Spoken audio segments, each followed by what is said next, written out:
در واخله یو ښه او زبردست په زړه پورې زیری، هغه هم د شهزاد محمدي په اړه. ملګرو که چا زموږ ګران ټي وي یوټیوب چینل نه وي سبسکرایب کړی په مهربانۍ سره یې سبسکرایب کړئ. رځو ملګرو اصلي خبرې ته. لکه څرنګه چې تاسو ته یاد شي شهزاد محمدي په نړیوال جام لوبو څخه وویستل شو او هیواد ته راستون شو. د په خپلو خبرو کې یادونه وکړه چې زه رکروغ یم، زه د یو دسیسې په وجه له لوبډلې بهر کړم چې زما لپاره دغه ډیره د شرم او د خواشینۍ خبره وه.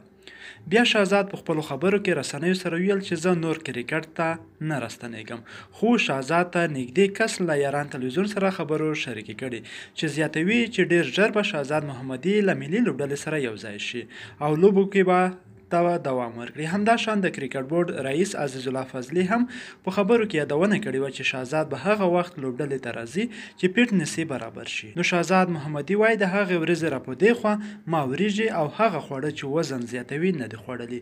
اوس بیخي برابر یم، ډیر ژر به لوبډلې ته راستون شم او لوبې به د افغانستان لپاره ترسره کړم.